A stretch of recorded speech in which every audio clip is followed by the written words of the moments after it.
No, he's good. But who's the other kid? And he was like, oh, what? Do you mean Ollie Watkins? And I was like, no, not him either. No, the other kid. And yeah, on paper it was a dream move for me. Really, it was closer to home, close to friends and family. A big club that I'd watched growing up. In London as well. And being in the championship, getting a chance to play in the championship was amazing. For many people, when they associate utility, they probably think of a Swiss Army knife or maybe a can of WD-40. But for Wycombe Wanderers, that man is David Wheeler. Having already amassed apparently 444 appearances and 82 goals and still counting, I welcome to the Anglo-Italian podcast, David Wheeler. David, absolute honour to have you on. How are you doing today, more importantly? Yeah, really good, thanks. Yeah, thanks for having me on. No, it's great having you on. And as an avid Wycombe fan, this is an absolute honour. So I'm looking forward to our chat on Wycombe Wanderers. But more importantly, obviously, let's start with talking about your career. So I wanted to start off by really doing it in a typical Anglo-Italian fashion and kind of get your thoughts on how did you kind of get into football? Because I appreciate for a lot of footballers, it kind of starts off at different points in their career in terms of their age group, etc. But yeah, you've obviously had an interesting career to start off with. So was it at a young age that you got into it?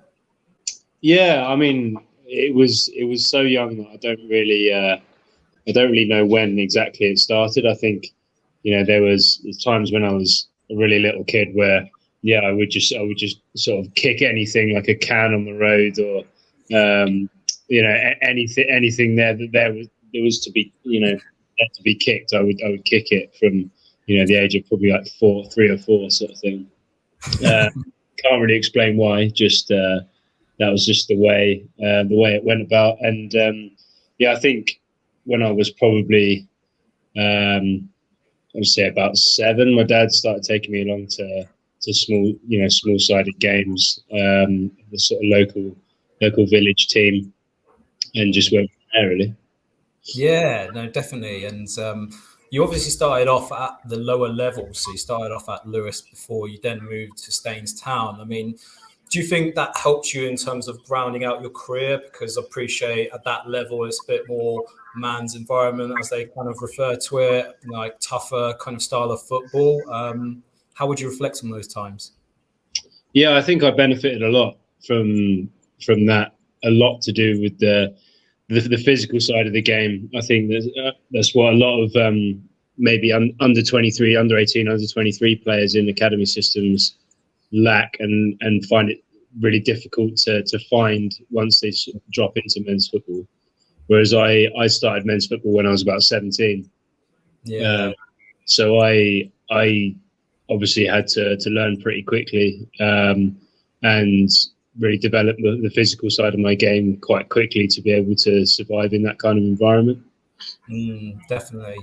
And obviously during your time at Staines Town, that's where you kind of got obviously that move to Exeter. Was there a lot of clubs that were after you at that point? I don't think so. Not that I was aware of. I mean, I'd scored, I think, 14 or 15 goals from midfield. We were in a team that was near the bottom of the league. So, but there still wasn't really any attention that I was particularly aware of. But I got a couple of trials in pre-season. One was at Exeter and one was at Dagenham and Redbridge when they were in League Two at the time. I was sort of driving back and forth between the two for a few weeks, doing training and playing games, and I'd sort of just decided that this was almost my last chance to become a professional footballer, because I just finished my undergraduate degree, my sports science degree, and I just kind of said to myself that if I didn't manage to get a contract this year, then I'd try and do teacher training and become a PE teacher. Nice. Well, you did manage to make it, so you got your move to Exeter, and you spent four glorious seasons, it seems, when you look back at the stats. And I do remember you playing against Wycombe Wanderers at one of those games, definitely. But yeah, you're obviously fondly known for your time at Exeter by the fans as well. So looking at the kind of players that you played alongside, there are some big names as well when you consider where they are these days. How would you kind of reflect on your time in Devon? Yeah, I loved it. I absolutely loved it. I mean, I didn't know anyone down there when I moved. It was quite far from all friends and family. But in a way, that might have been a good thing, because it potentially allowed me to really bed in and settle in the area, because I had to make new friends and meet new people and try and settle in and understand the area a bit better. So yeah, no, it was really good. It was really good for me, a good grounding, and I think it gave me the things that I lacked in my game. So in non-league, I developed a lot of the physical side of my game, but the tactical awareness and the technical side of my game was something that really came on when I was at Exeter, and that was something that I think pushed my game to the next level. Yeah, definitely. And we'll have to talk about Paul Tisdale, because obviously it wasn't going to be the first time you'll come across him in your career, but obviously he's a character that doesn't necessarily conform to the status quo. I don't know if that's the right thing to say, but that's an observer kind of point of view. What would you kind of say about Paul Tisdale? Because he seems like he kind of gets a buy-in from players and, plays a distinct style of football, especially for League Two at the time, right? Yeah, no, I think that was probably a fair characterization. I would say that, he's probably atypical for a football manager. He's very, very thoughtful in what he does, and he's very precise, and he's very methodical in what he does. And some of the training sessions that he put on are very, very technical. So he hones in on the specifics of the game, and things that you maybe wouldn't really think about too much. He really focuses on, and that, I think that helped me a lot, because it helped me to see the game in a different way, in a different light. And like you say, I think he mostly brought in players to play an attractive style of football. And I was lucky enough to play with quite a few senior players that were really good technically, really good on the ball. And I think possibly it helped for me that I wasn't quite like that. I was a bit different, and I offered something a little bit different. And in my first year at Exeter, I spent a lot of time coming off the bench, but it was possibly because it offered something a little bit different, something a little bit more direct for the latter stages of the game.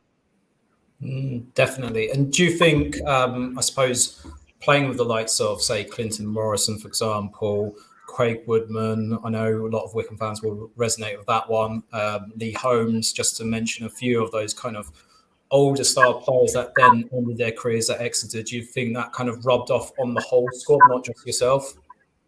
Yeah, definitely. We had quite a nice blend of senior players that had good careers that were coming towards the end of their career, and quite a few young players, because obviously the Exeter model for a long time now has been to bring young players through and sell them to bigger clubs. So yeah, I think we had a good mix, and I learned a lot from players like Craig Woodman, Matt Oakley, Ryan Harley, Danny Butterfield, Sam Parkin, all sorts of players that had decent professional careers themselves for many years, and just picking up bits and pieces from them over the years was really, really helpful for me. And I want to reflect also on the two kind of young prospects you kind of mentioned about the Exeter setup, should I say.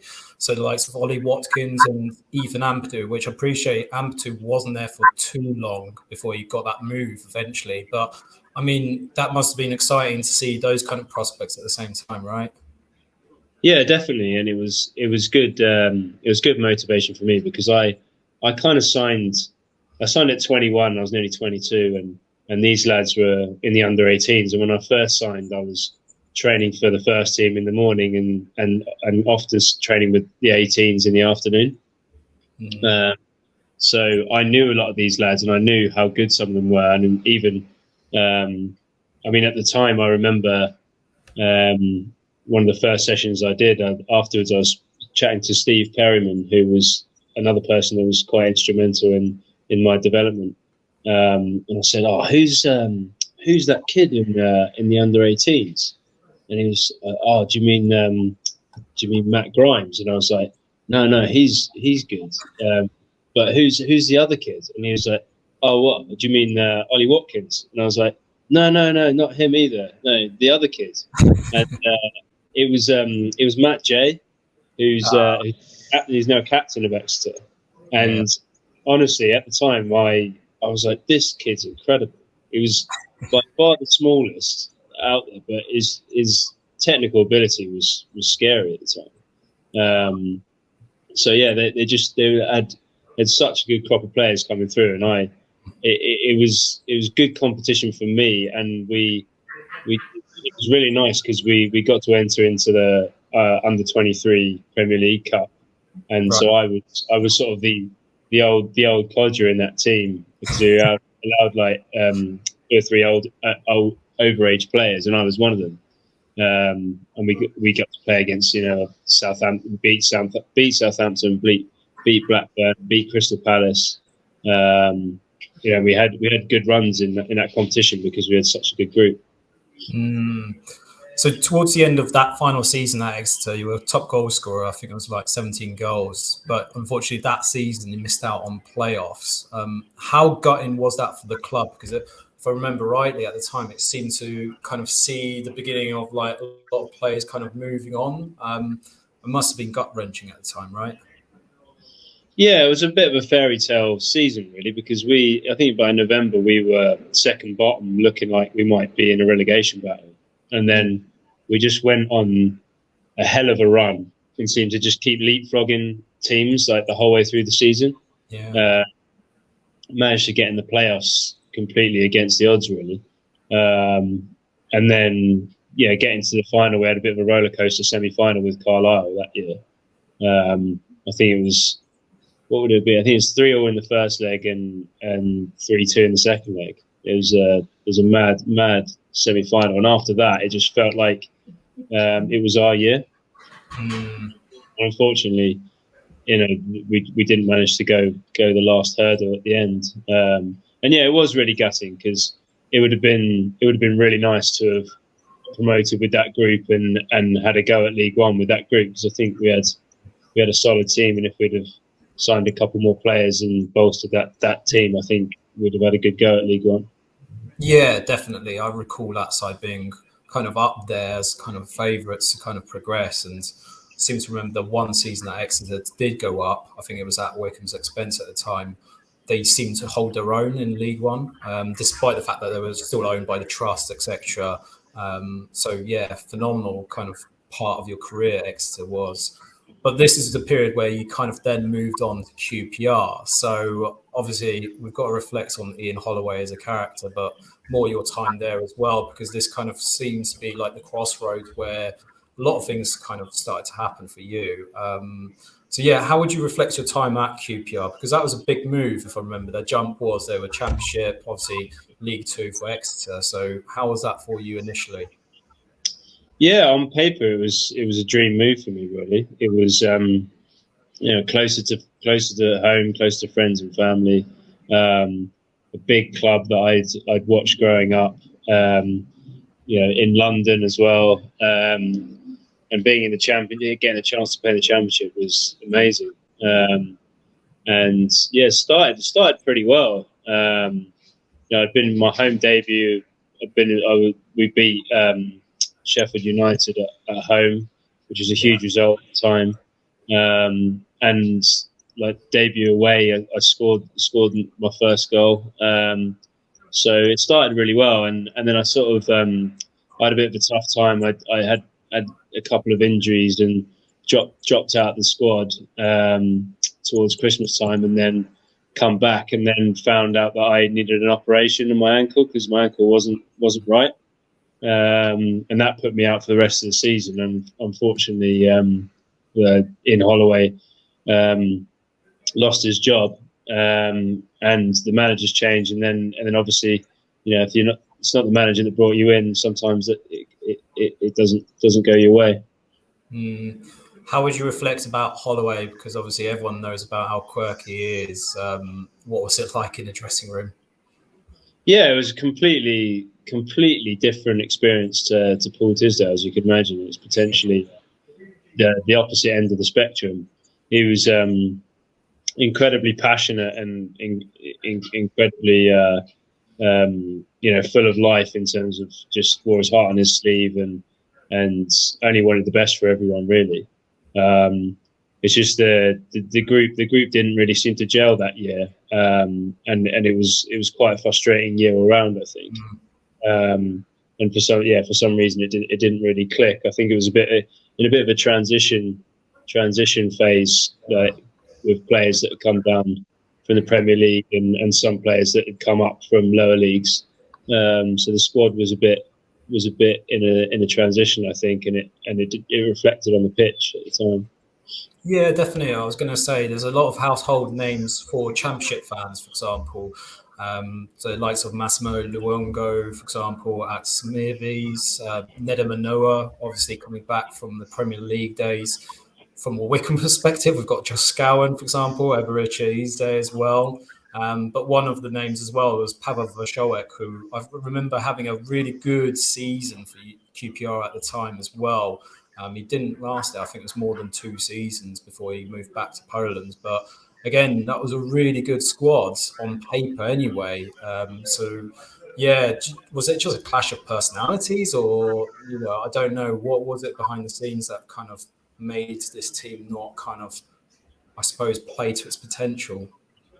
I think one of the biggest turning points was we lost Nedum Manoa from the majority of the season relatively early, and he was the leader. He was our captain. He was the person that was marshaled the dressing room, held things together to a large extent. And I think when we lost him, that was a bit of a blow because we lost a bit of team cohesion. We lost that leadership presence, I think.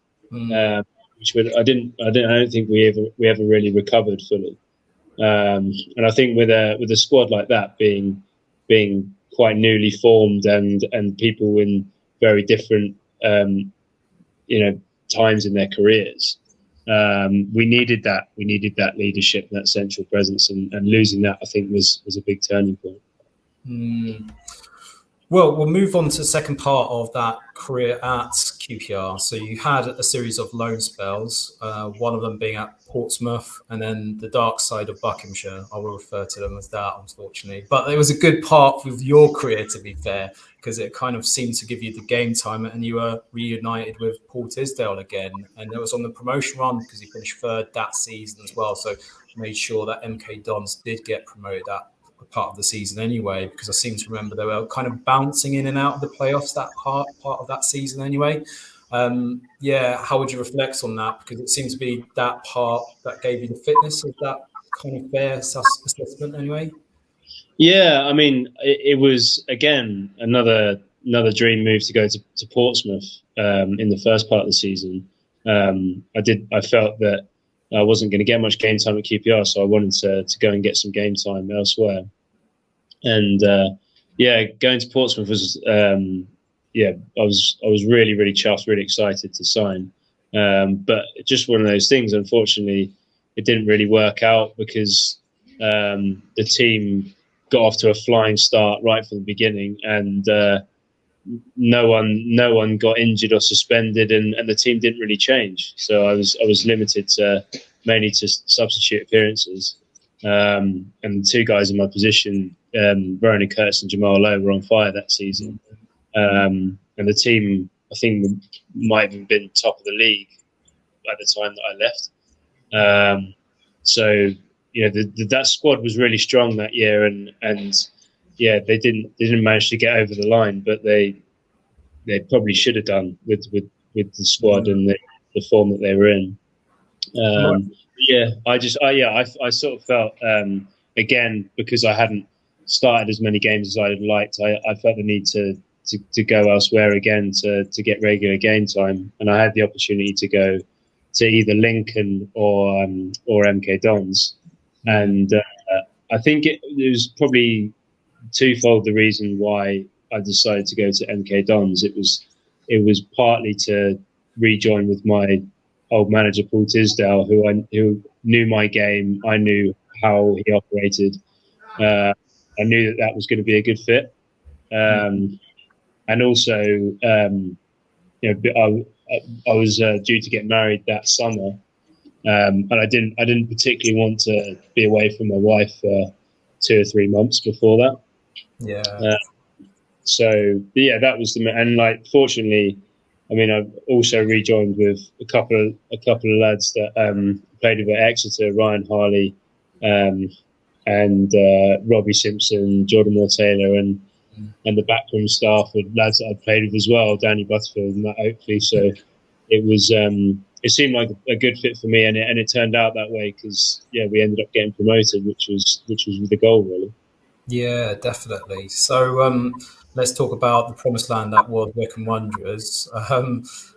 In terms of that call from Gareth Ainsworth, I mean, I keep on talking to my friends about the effect that he's had on our club. But for the benefit of listeners and viewers on this, how would you describe Gareth Ainsworth and the kind of style that he kind of implements when he's signing you? Because I think one of the things that I reflect on from the readings, Neil Harmon's book, for example, is that he's really invested in you as a person, and he kind of talks about you as a personality and how that fits into the ethos of the club.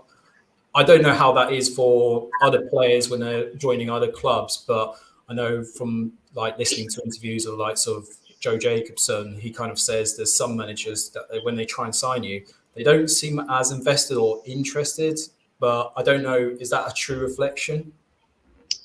Yeah, well, so I I ended up signing largely off the back of having a meeting with Matt Bloomfield in the end, because I'd met Matt. I'd played against him over the years, but I met Blooms at a wedding.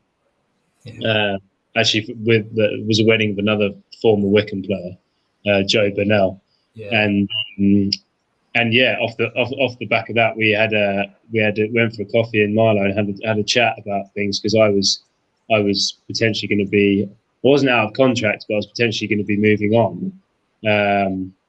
And he said, "Oh, do you fancy having a chat about potentially coming to Wycombe?" And then just the conversation with Blooms sold it to me. Really, he was telling me about the gaffer, about Gareth Ainsworth, about the culture at the club.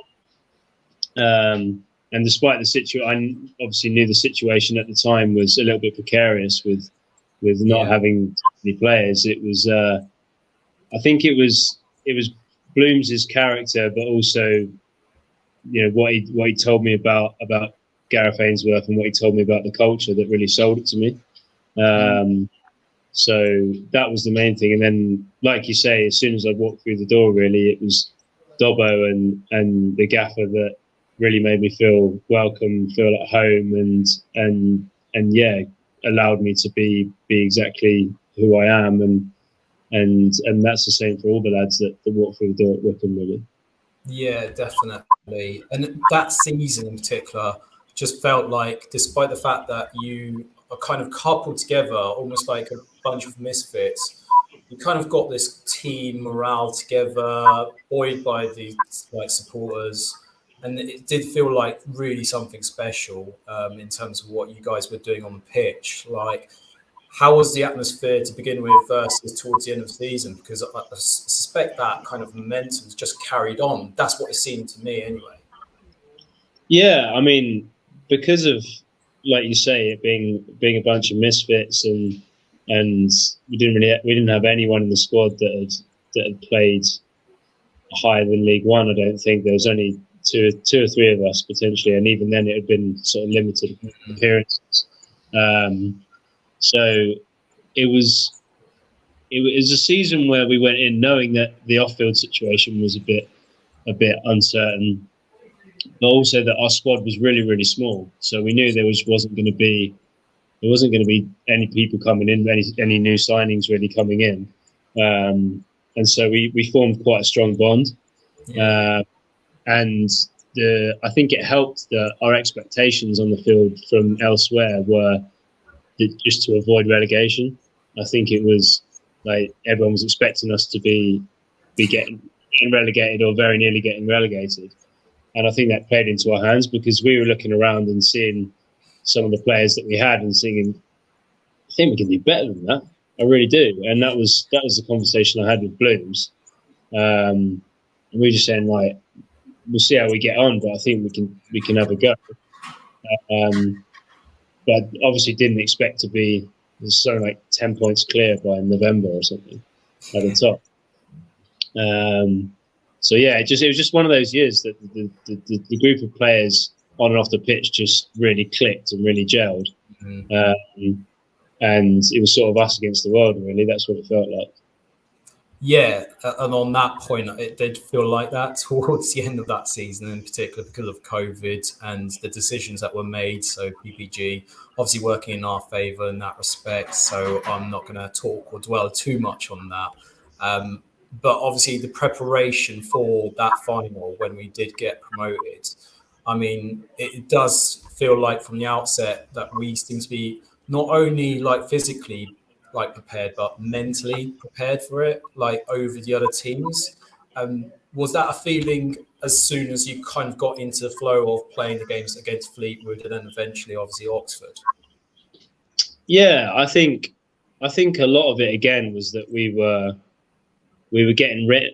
Well, firstly, it was the controversy over PPG, and I think a lot of us were a bit annoyed at the lack of respect that we've been given, seeing as we'd been in the top six more than any other team, longer than any other team. We'd been in the top 2 or 3 more than any other team throughout the season, and it was only literally the last game that we dropped out the top 6, and we still had a game in hand. It just happened to be Bury. That was our game. So I think we were just a bit frustrated about the lack of respect that we've been afforded. And then going into the playoffs, we'd been given virtually no chance again by anyone to do anything in the playoffs. So I think it just, we'd had conversations with each other on the phone throughout the lockdown, and we just said, it's another time we just got to prove everyone wrong like we have already. Yeah, definitely.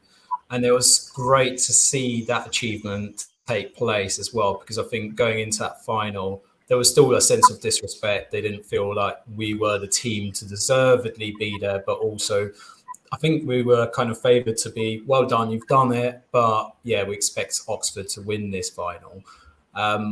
Obviously, when the final whistle did get like pulled in terms of being whistled, what was the emotions that you were kind of going through? Because I know for the likes of Blooms, for example, Akinfenwa, there was a range of different emotions in that squad. But for you personally, what was it like? Yeah, I mean, initially I was absolutely exhausted. Like as much as I had done the training in the off season to try and keep fit. It's never really going to be the same as a proper pre-season. So doing that 90 odd minutes at Wembley in such a big occasion, I was just absolutely spent. So yeah, a lot of it for me was just I was shattered and I was just relieved that we'd managed to do it. Yeah. And it didn't really fully kick in until maybe a week or 2 later, when I'd gone on holiday with the family and just think, oh my God, we actually did it. But looking back at the videos and the videos from fans and stuff, and seeing the reactions and what it meant to everyone being stuck in their houses watching it and stuff, it was really nice. It was really moving. Great. And obviously we still didn't get to see Wycombe in the Championship, unfortunately, for a lot of the fans. But again, that kind of period in terms of Wycombe's history was really big. did it kind of take a while for us to adjust to that as a squad, or do you think it was just the fact that other teams had kind of quality over us? I think it was a bit of both. I think that, yeah, certainly the quality was a big jump. You're playing against players, recent Premier League players, in most teams, and yeah, just like every single aspect of the game was a bit better. The physicality was a bit better. The speed, the power, the organisation, the tactics, like everything was that bit better. And it was relentless every single game. But yeah, I think the other aspect of it was that we had less time than we normally would to prepare for the season, and we just had one hell of a campaign to get promoted, and a large portion of our squad was probably still physically suffering from that season, because we probably had one of, if not the oldest squad in the league. We had quite a lot of players that were over 30s, and yeah, I think that was, I mean, using Darius Charles as one example, he was unbelievable, probably arguably one of our best players of the season. But he went through the mill to play any games that season.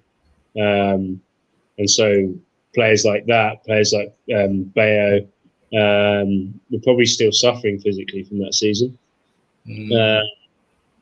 And unfortunately, the two players, Uche Fiezu and Ryan Tafazoli, who we brought in, who were our main signings, both got quite serious injuries quite early on. We didn't have them for a decent chunk of the first half of the season. So yeah, I would say we definitely weren't fully prepared for the season, which reflected in the results. But we ended up giving it a really good go and only just missed out in staying up. Yeah, and I think that was reflected in last season. There was definitely a sense of hunger from the squad just to kind of get us back into the Championship. Unfortunately, we didn't kind of cross the hurdle of Sunderland in the final. But regardless of that, fantastic season, which you contributed a lot of goals as well during that process. Let's kind of just talk quickly about this season. Obviously, not going to plan as probably as support as we expect. What's the feelings in the camp at the moment? Because appreciate, the gaffer, etc. They're all trying their best, right? But it just seems that we're not getting the rub of the green at the moment. Yeah, no, it's as you can imagine, we're very competitive, and we have very high standards of ourselves and for each other, and we have high expectations. So yeah, we're all very frustrated with the situation, but the level of frustration that we have. Sorry, my dog's just. Right, don't worry. Yeah, the level of frustration that we have is not really reflected in where we are in the league, because we're still not too far off the playoffs. Yeah, we're really, really frustrated with how it's gone so far. So I think it's not going to take a huge amount, hopefully, to turn things around and give a good push for the playoffs again this year. Yeah, definitely. And just one question on this as well. Do you feel like teams are now respecting Wycombe more so than maybe in previous seasons, because they've seen what we've achieved and we've got a certain style? But I appreciate this season we've seemed to have changed that style of football a little bit as well. Yeah, I think in the past and in the season that we got promoted, and for a good chunk of the Championship season, we were the team that no one wanted to play because we were very, very direct, very physical, very hardworking, and it was never going to be an easy game. And we had that very clear identity, and I think yeah, we've sort of in the last couple of years been a little bit of a transition phase where we're trying to change our style of play a little bit more on the floor, but mix our game up a little bit. And I think inevitably there's gonna be some kinks that need to be worked out in that transition phase. And obviously last season we still saw a lot of success from that, getting to the playoff final, and this year, we're going through a bit of a tough patch and need to just work out those kinks really that we're maybe not quite sure about at the minute. Yeah. Well, let me kind of move the conversation from your career to the other aspects in your life, which is being an ambassador of environmental issues, as well as kind of your political side as well. But I'm going to start off with the environmental side of things. Obviously, we saw you more recently on the documentary on Sky, highlighting the climate issues that we're facing in football. And I think it was a kind of real highlight for me, was kind of things that I'd never kind of considered before, because I try and do a lot of the ethics in terms of trying to be proactive, but I feel like there's things like that I'd never considered, like the rise in temperatures that has an impact in terms of training, for example. Or for me, I think what was interesting was the amount of games that potentially you guys, especially at Wycombe Wanderers level, we seem to play in excess of 50 to 60 matches, and that's not including maybe friendlies, etc. So there's a lot that could be done. One of the things I wanted to ask you was, from your perspective as a player, how do you think fans or people that follow football, how can we contribute a little bit more towards that? Yeah, I think it shouldn't be really down to the fans, in the sense that I don't really think it's fair to put it on the population either, as individuals. I think a lot of the focus has been from governments or big companies saying to people they need to do their bit, they need to recycle, they need to use reusable materials, and that is all true. That is all definitely true, but it's really a drop in the ocean to what governments and these big companies can do. So I think probably some of the most impactful things is putting pressure on, whether it be governments or your council or your football club or companies to be better, to be better and do whether that be through the form of petitions or through the form of direct action such as boycotting. But yeah, I think if from a fan perspective, I think it's probably like the most logical way of doing it is trying to be as actively involved in your club transitioning to being more sustainable as you can, using the fan groups, using the supporters clubs to maybe have discussions and forums about how can, as you would in your own home, how can we be better? How can we do things better? How can we be more sustainable and make sure that our carbon footprint is as low as it can possibly be? Yeah, I definitely feel like from an authority's point of view, like the likes of FIFA, League could do a lot more to help out here as well. And that's kind of why I kind of leave that to the last bit, because obviously FIFA is full of controversies at the moment. As we are recording, we're talking during the World Cup, right, in Qatar, highlighting a few of the issues. A lot of the stories are coming out right now as well. A lot of backtracking at the moment.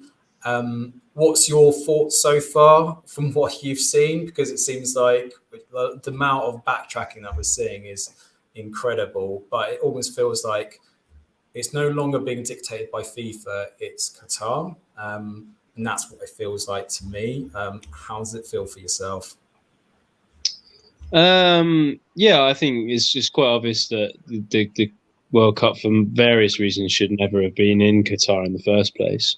And but I think to a large extent it's too late now. I think the protests, the outrage, the pressure put on the governing bodies like FIFA should have happened as soon as the World Cup was awarded to Qatar, and been quite intense from the outset. And unfortunately, once it's got to this stage, you can't really do an awful lot about it. It's then really the players and teams that can really do anything about it. But then it's going to be quite a lot to ask for them, and it's got to be quite radical action to actually to make any real impact.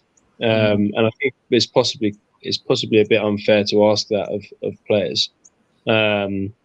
So I think maybe like the lessons learned to start early, and perhaps that's something to be learned for the next World Cup with the US, Canada, and Mexico hosting it. And from an environmental point of view, it's complete nonsense. I think the benefit is that they won't necessarily have to build new stadiums like they have in Qatar, which is a huge impact on the environment and all the infrastructure, because it will generally be there in these countries.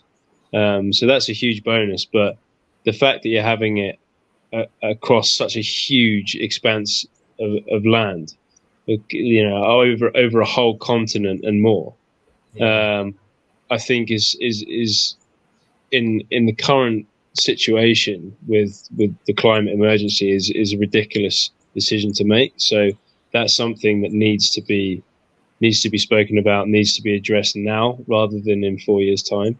But yeah, I think from a human rights perspective, with thousands and thousands of people, of migrant workers dying to build the infrastructure in the first place, and then the human rights abusers, and the climate issues on top of that, it really sort of leaves a bit of a sour taste in the mouth, really. And I think it was probably inevitable that you were going to get some sort of clashes with people in the media, players, staff, wanting to make their opinions known, but feeling like they're being put under pressure by governing bodies to keep their mouth shut, really. Yeah, definitely. I feel like at the moment FIFA is no longer democratic, highlighted by the fact that Infantino is probably going to be unchallenged for the next presidency race as well.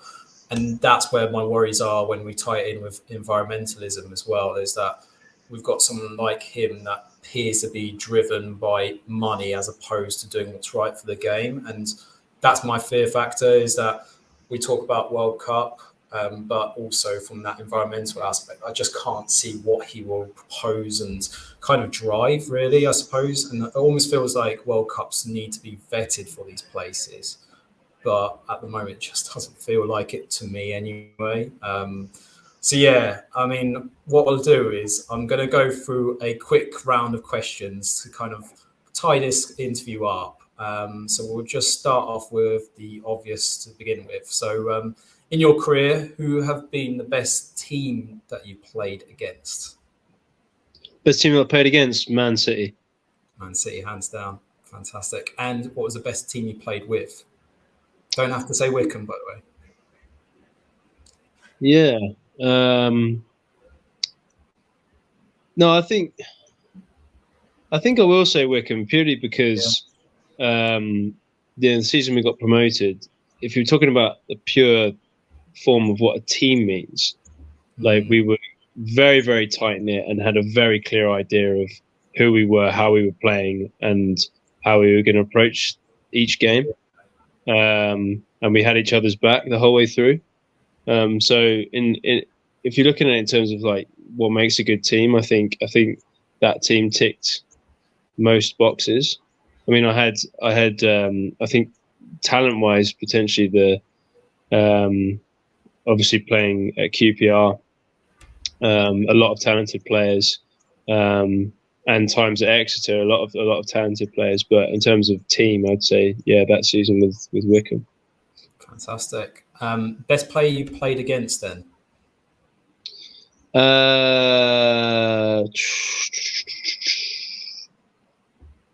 Probably Kevin De Bruyne. Yeah, that seems to be. Yeah, I mean, there were a few players that played in that game where we played Man City. It was Kevin De Bruyne, Phil Foden.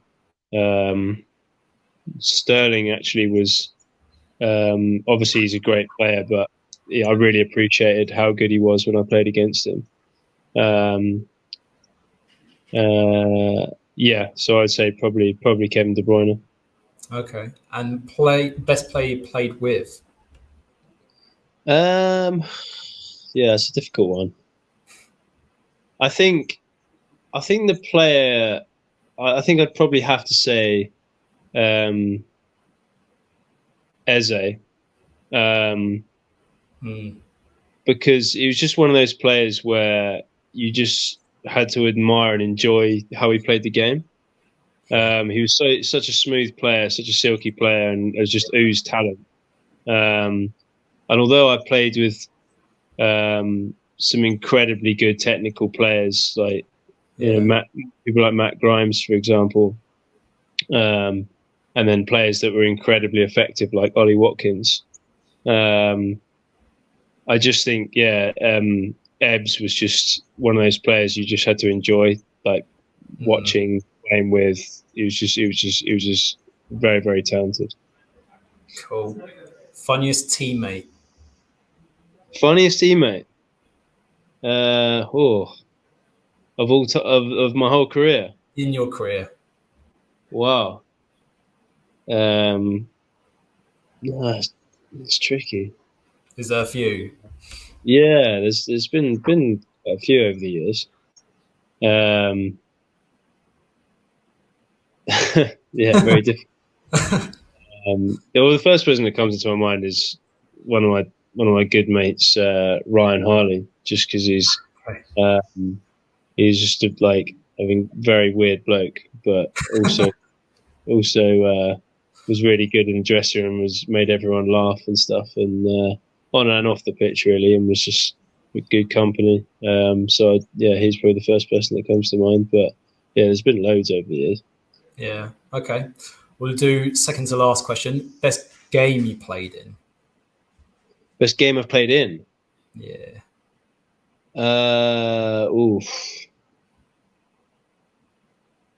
Oh yeah, really tough.